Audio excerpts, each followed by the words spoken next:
his book on discipleship, Mark Bailey, the current president of Dallas Seminary, who will be with us again here, I believe, in a few months, included a humorous and true story. It's amazing that it was indeed true, and he wrote about it. And it's about how things can change in their value based on events in life. He writes that a businessman had wanted to own one particular Porsche sports car, and every day he'd look through the classified ads at Porsches for sale. And when he'd find one, they were always way out of his range. He knew he could never afford one, but he would keep looking. One morning, he was surprised to find an ad for a brand new Porsche on sale for $500.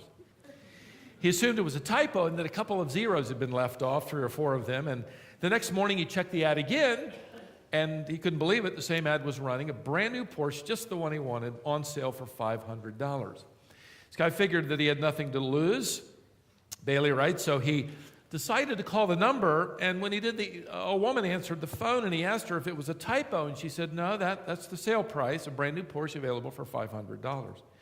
She said, in fact, she was somewhat surprised no one had called. He was the first caller, and he couldn't believe it. He decided to drive over and see for himself, and when he arrived, it was a rather beautiful estate. He drove through this gated entrance, and there, sitting in the driveway, was this new model, a Porsche, sitting in the driveway. And she met him out there, and he got out to examine the car, and he's thinking to himself, it must not have an engine. But it did. He asked her again about the price, just to make sure, and she said, kind of with an air of disinterest, yes, that's the price. So he got the keys and took it for a test drive. The car ran perfectly. It was in mint condition. In total disbelief, he hands the woman $500 cash, watched her sign over the deed to him, and then he drove away rather quickly, lest she change her mind, and he enjoyed this sports car for about a week or two, and then he began to feel badly. He wondered if she knew. So he decided to call her. When she answered the phone, he told her who he was and then said, were you aware that this car that you sold to me is listed for more than $150,000? And she said, oh, yeah, I knew that. Well, then why did you sell it to me for only $500? And without pausing for even a moment, she answered, well, I'll tell you why. 3 weeks ago, my husband left me and ran off with another woman, and the last thing he said to me was, sell the Porsche and send me the money. So I did. I've been checking the ads ever since, reading that story. Something very valuable suddenly becomes virtually worthless. I was at the store not too long ago and saw a woman in one of the aisles wearing a sweatshirt. It had a message in big letters across it, and I saw it, and then I stopped and did a double take to make sure I read it right, and sure enough I had, and it said, without any embarrassment at all, the words, I want it all. I want it all. She evidently had no idea that even if she had it all the things in her life could change, and everything she had would have its value reversed. For every human being on the planet, there is a coming day when all of the values are going to change. In fact, in light of who God is, that reconstructs for us in our own minds and in our own lives what we place value upon, right? And the reverse is true, of course. Things that the world considers worthless are one day going to be very valuable, priceless. Now, by the time the Apostle Paul arrives in Athens, it's a city that we could say had it all. They had it all, and they still had a lot of it, literally. In fact, 500 years before Paul arrived in Athens, and we're back in Acts chapter 17, Athens had birthed democracy.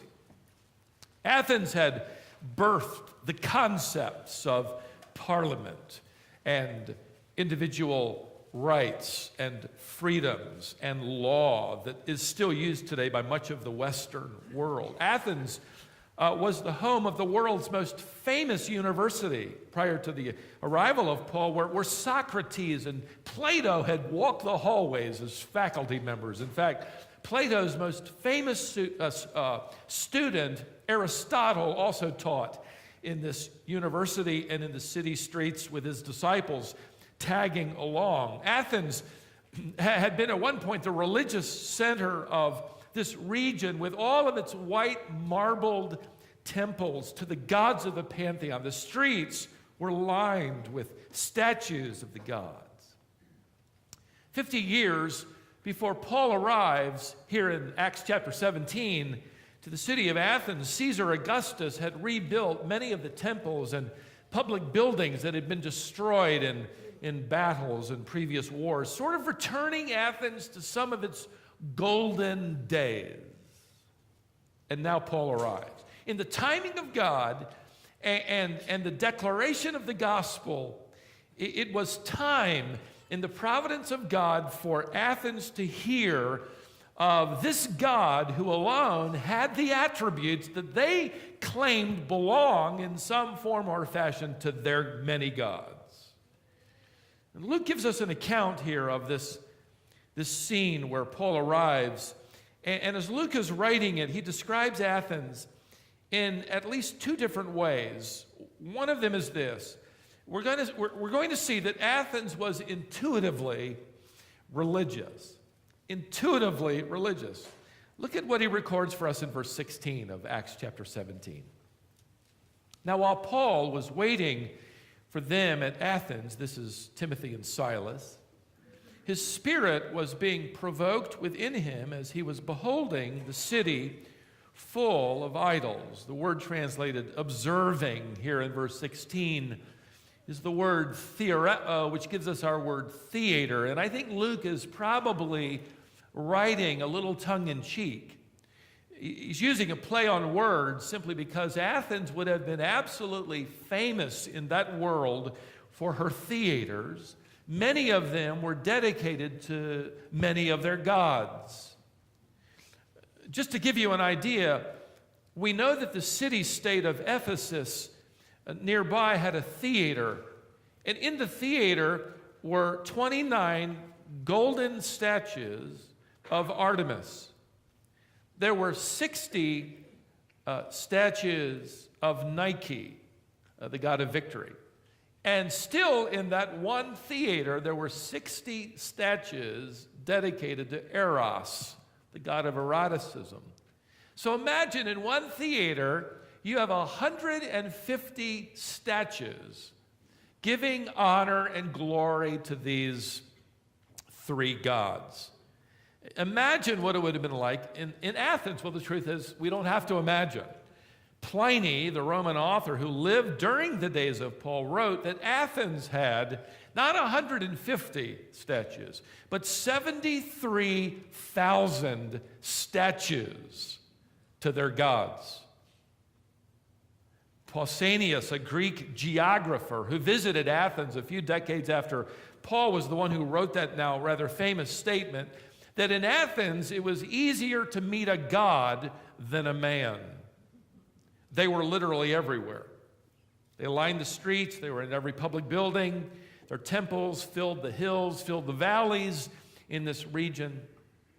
It reminded me of my tour through India some time ago. The religious fervor is literally everywhere. Everything revolves around their gods and their goddesses. The nation is given to it. They have, by the way, 300,000 from which you can choose.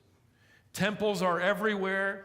Gurus are everywhere with their followers of any particular god. One day, in fact, I was walking down a street and I heard singing. And I looked over, and in a building that was several stories high, but the bottom floor was open, just support columns. There on that cement slab were at least 100 people sitting, singing. They were singing and clapping.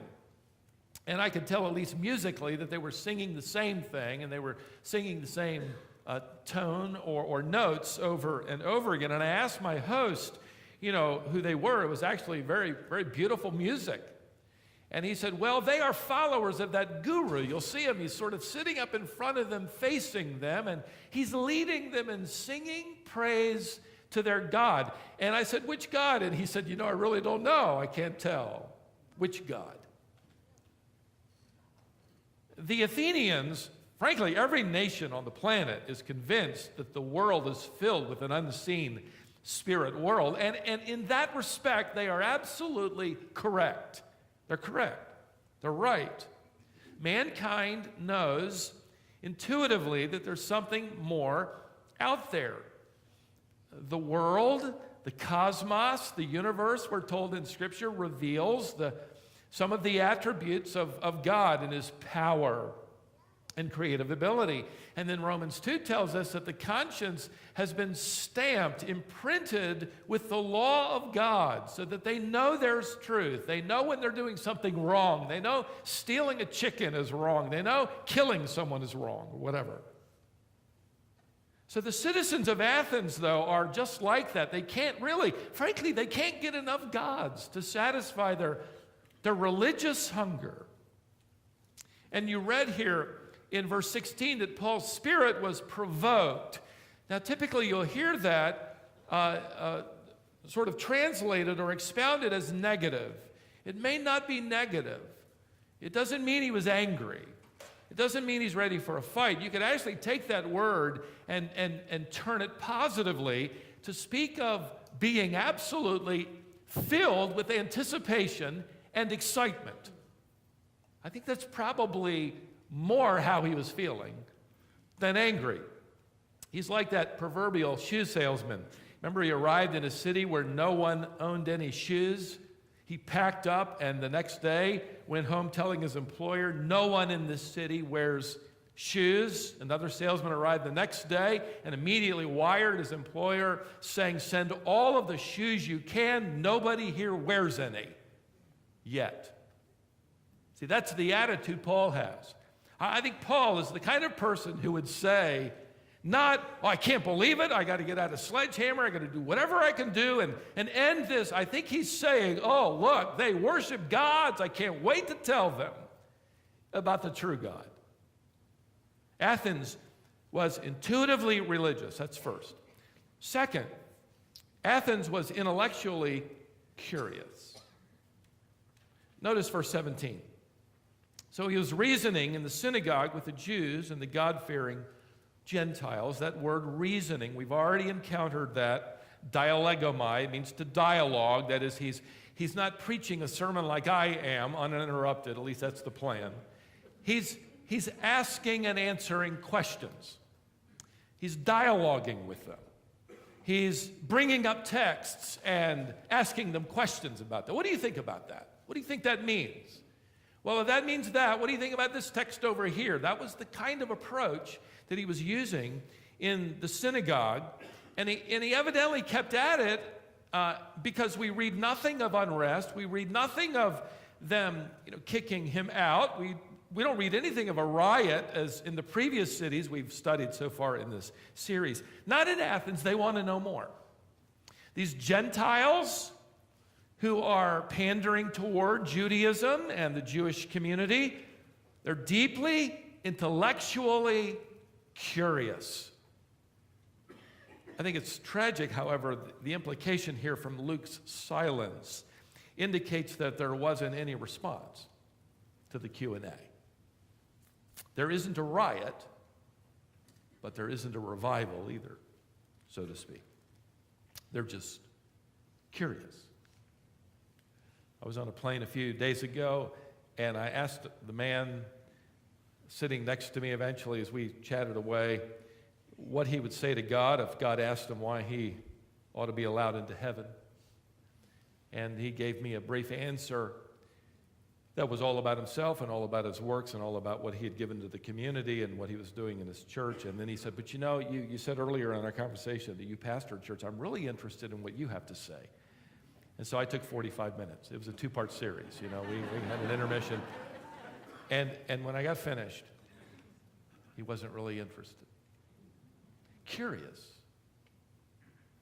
But after hearing it, not really interested. That's this crowd here, intellectually curious. You see, it's one thing to be curious. It's another thing to be converted to Christ. Now, Paul here isn't satisfied with staying in the synagogue where he's no doubt experienced and I would think probably very comfortable in that kind of environment, reasoning intellectually with these Jews and Gentile proselytes. So I want to point out verse 17. Notice further, Paul, we're told, went into the marketplace every day with those who happened to be present, those who happened to be there in the marketplace. Now here's what's happening.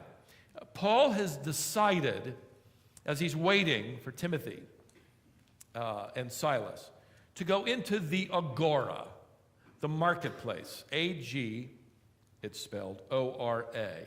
Today, we might call it downtown. That's the picture I want you to have in your mind. We might call it the mall, another accurate picture. You might even call it the Central Plaza if you're in South America. It's literally acres and acres of shops all lined up and temples and fountains and parks and some buildings and people streaming in and out of their temples dedicated there at the Agora. The remains reveal what those temples were. We have temples there dedicated to Zeus and Aphrodite and Apollo and Ares and Nike and even one to Caesar Augustus for being such a great guy to rebuild all these other buildings. So picture Paul. He's right here in the middle of all of this and he's starting conversations with people. You know, he's introducing himself. Maybe he's even calling out as people leave, one of the temples, hey, I'd love to hear about your God if you'd like to hear about mine. This is what we would call today open air evangelism. We might refer to it as cold calling. In other words, you don't have an appointment, you've never met that person, but you're going to start a conversation. Some might call it confrontational evangelism, as if evangelism isn't eventually confrontational, right? He's involved in all of it. And Luke writes here that what Paul is doing, he sort of indicates that it's random. You notice? He's talking to those who happen to be there, who just so happened to be there that day. Well, don't be fooled. I mean, Luke obviously understood, as did the Apostle Paul, that every conversation was anything but random, right?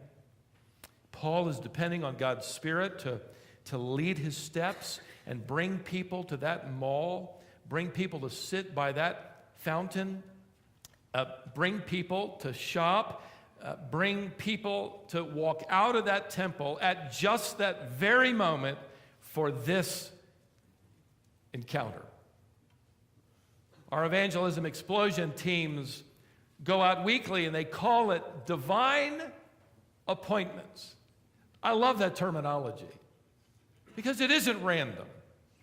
Every conversation you have with someone about the gospel, it might seem random. Oh, they just so happen to be here. But it is divinely ordained. Well, on the north side of the Agora, this downtown plaza was an old building. In English, it would be translated the Painted Porch. It kind of sounds like it'd be psychedelic and strange music and lights. It wasn't, but that was what it meant, the Painted Porch. It was a large gathering place, especially for philosophers. Now, evidently, Paul made his way over there because of what we read in verse 18. Notice, and some of the Epicurean and Stoic philosophers were conversing with him. You could translate that verb, arguing.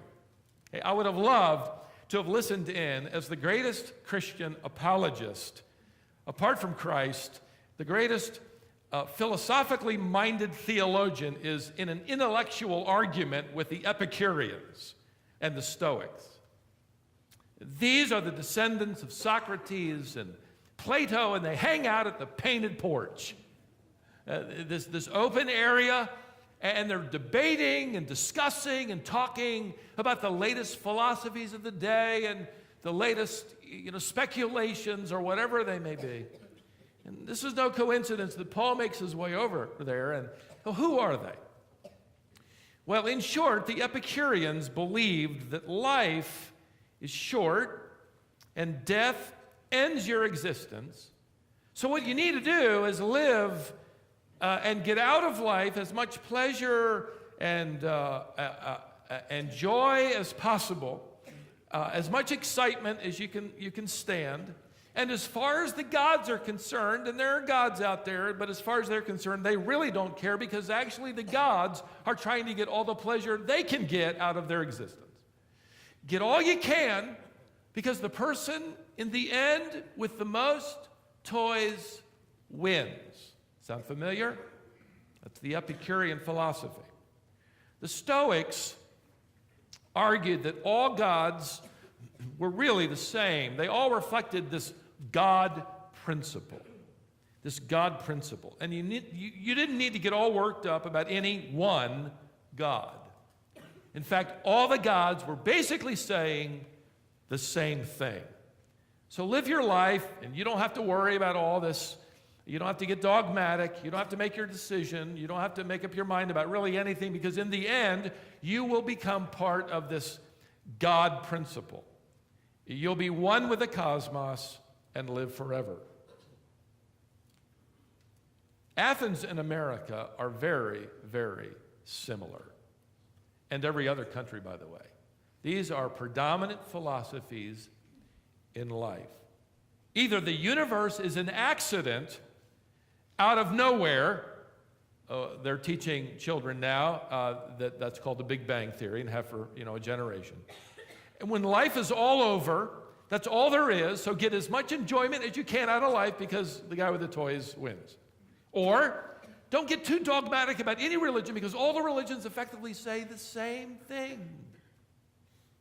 There's this God principle, and you've got divinity in you, and one day you're going to live forever wherever you want to live, wherever you think it'd be nice to live, and don't get all worked up. That's Athens, and that's our world today. Notice what the Epicureans and Stoics are saying. Verse 18 again, a little later on there in that verse. It says, they're saying, what would this idle babbler wish to say? Very kind. Others are saying, he seems to be a proclaimer of strange deities, because he was preaching Jesus and the resurrection. And I can't help but kind of chuckle at that statement. These people are surrounded by some really strange gods and goddesses, and I'm going to bring some more of this to your attention in our next discussion. And it's interesting to me that they think Paul was the one proclaiming something strange. Jesus is a strange deity? Really? Well, the truth is, for Paul to talk to them about God the Son dying to redeem humanity, that would have been strange if you understand that the gods to them didn't care about people. And the gods definitely wouldn't die to save people. People died, and in their view, the gods didn't care. But this God, Paul is describing, and will, not only died to redeem sinners because he loved them, but he came back to life. That's really strange. And it was shocking to them. In fact, it was entirely different than all of the other gods combined. And by the way, wherever you go in the world, the God we believe in, according to Scripture, is different from any other God on the planet or in the universe. It's still true to this day. Now, Paul seems to have gained some credibility because of what they did next. Look at verse 19. And they took him and brought him to the Areopagus, saying, may we know what this new teaching is which you are proclaiming. We want to know more. You're bringing some strange things to our ears. We want to know, therefore, what these things mean. Then Luke adds this commentary. Now, all the Athenians and the strangers visiting there used to spend their time in nothing other than telling or hearing something new. And that gives you the idea that this is perhaps some kind of trivial conversation, but it was far from trivial. This is actually a trial. The Areopagus was both a title for a hill, also known as Mars Hill, after the Roman god Mars, who was on trial for murder. And the Areopagus was also the formal name of the high court of Athens, and it met on that hill. Now, according to Athenian law, no new religious system could operate, no new deity could be officially followed or recognized, no new temple could be built, and they assumed that Paul is probably going to want to build one without the permission of the Athenian council. And you need to get in your mind that you have 50 men in this council, and it's really the Supreme Court, the Oval Office, and Congress all rolled up into one, okay?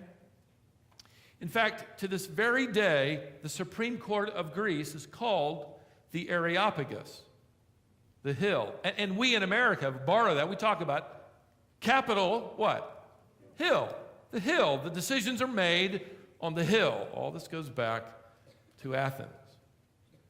Well, in the days of Paul, the Athenian council was meeting on this hill, and it jutted 500 feet into the air. Next Lord's Day, Lord willing, I'm going to show you some pictures of this. It was the perfect outdoor meeting place, and it had a panoramic view of Athens. And the reason I want you to visualize it is because when Paul delivers his message, he's probably going to be pointing at different things that they can see from the hill.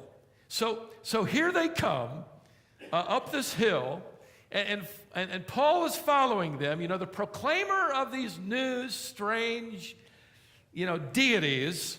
He's going to stand before the Supreme Court of Athens. But you need to know, I think from Paul's perspective, he's probably saying this is the ultimate divine appointment. Is this great or what? And he will begin to introduce to them the unknown God, and as he does, he's going to introduce one stunning attribute after another. In fact, each phrase is going to be freighted with so much truth about God as he introduces them to this new and living, true and living God. And when he does, and as he does, he is going to change the value. He's going to change their value.